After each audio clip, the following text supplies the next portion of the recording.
Back on the air here at 33 minutes past the hour. Hour number 2, about halfway done.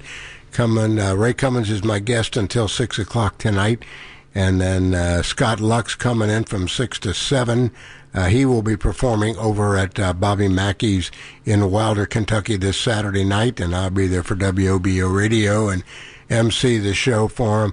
This gentleman does some great country music. He's a great talent. So if you're out and about and you got something you want to do, why just come on by Bobby Mackey's over there in good old Wilder, Kentucky. And Ray, off air, you were talking about something about Bobby too. Yeah, Bobby. I've known Bobby for many years, and Dennis Hensley has been producing a lot of Bobby's hits, and Dennis and Bobby and John Mendel. I want to thank them for recommending me to be into the Hall of Fame.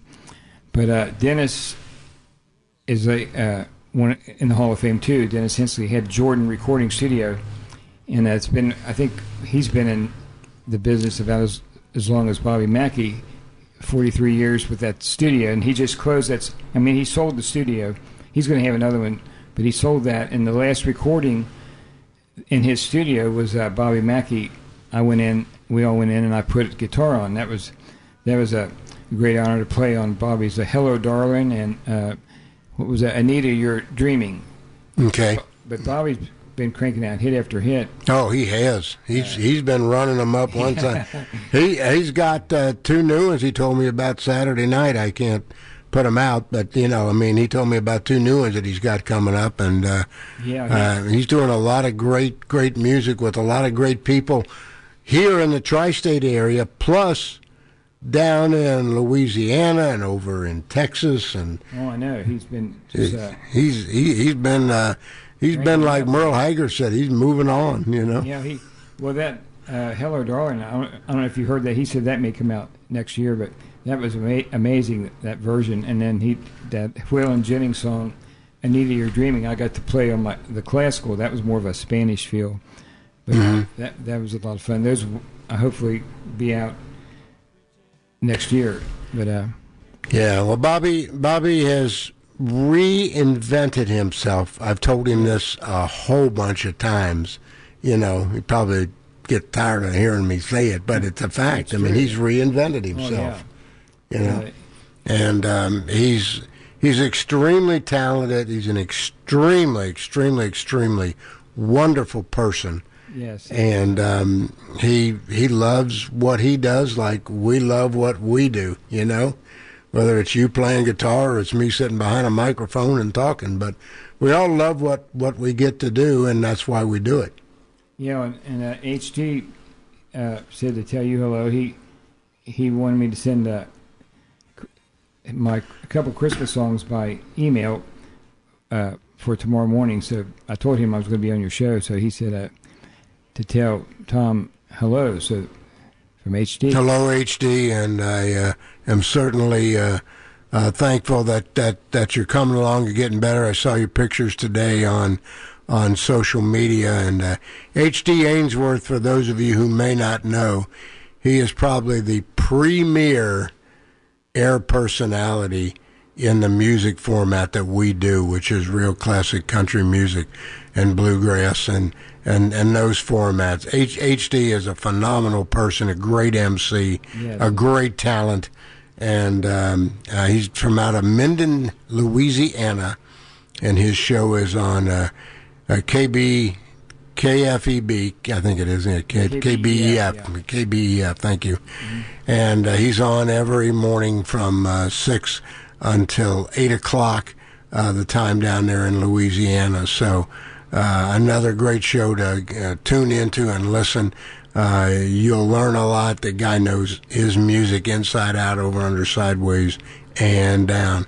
HD, to you and your lovely wife, man, my best to you. Have a great holiday season from myself and Ray and Bobby Mackey and all the folks up here in the tri-state area, brother. Love you.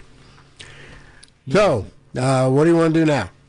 Well, I wanted to tell you just a real quick Kenny Price story. As you know, I worked with Kenny. We sure miss Kenny. He was a great singer on RCA, but I toured with him, off and on for quite a few years, and we were just good friends. But one time we were playing, we played a show, and Kenny had his suit on. He had a motorhome, and so it's late at night, and he might have had a couple of drinks in him, I don't know, but and he's sitting over by the window, and I'm driving, and I'm so tired, and I pull into a truck stop, and I was about like 20 years old, and I went back to the table and put my head down on the table, and I parked next to a truck, big cattle truck with all the cows mooing, and Kenny, it was right in Kenny's face, and he could hear that engine. And he kept saying, pass that truck, and we weren't even moving. See, I'm sitting back on the. So he told that story all over on the Bob Braun show. Everywhere he went, he would tell it. He said, I'm telling Ray to pass the truck, and he's sitting back there asleep. We're not even going down the road, But the cows moving were right in his face, by that window. But Kenny was a great person. He was phenomenal. I remember him growing up on Midwestern Hayride right here in Cincinnati, and then I watched him all the years on Hee Haw, Right. And I mean, he was a great talent and a great person, I believe, to probably have worked with him. Am I right? Yes, he toured all over. He would feature me. We would go on the TV show, and he would give me a song. Instead of him singing, he'd do one, I'd do one. And he'd feature me on Nashville Now, got me on Hee Haw. So yeah, he loves guitar playing. And he was also in the gospel group. Right, he was on that Hee Haw gospel choir. Yeah. Oh, those guys were awesome. Yeah. I mean, wow. They would just. I would go down all the time when they filmed that. They would film 2 weeks in the fall and 2 weeks in the spring. And there was no rehearsal. They just got right out there and sang those songs and just did it right off the cuff, Yeah, and you didn't spend hours and hours and hours rehearsing it, right? Right.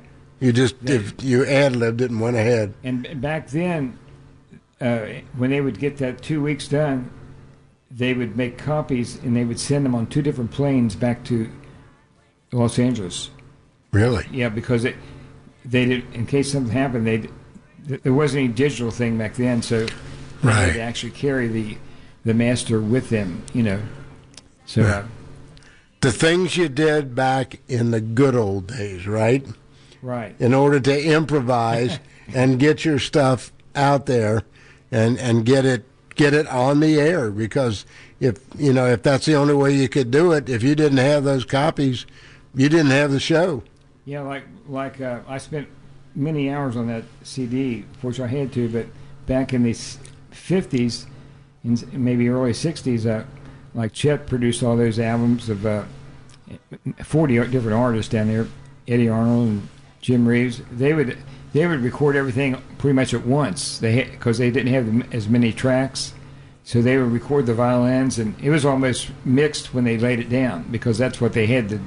That's all they had back then. Right. So you would cut a song a lot faster back then. All right, let's get back to another song off your Christmas album that you've got here with us today, and then he's got a special song that he's going to end up his portion of the show here, coming up right around news time in about 12 minutes or so, 13 minutes or so. So we're going to go back, and Ray, what do you want me to play? I like to do this one on my nylon string, number 5, Silent Night. I don't have to do anything. This guy's programmed like a machine. He's got everything set up and perfectly in tune. I can't figure out how to tie my shoes in the morning, and Ray Cummins has got everything just worked out. Don't pay me no mind. Great guy. All right, on Drive Time with Classics at Country.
What a great, great, great rendition of Silent Night. Yes, indeed.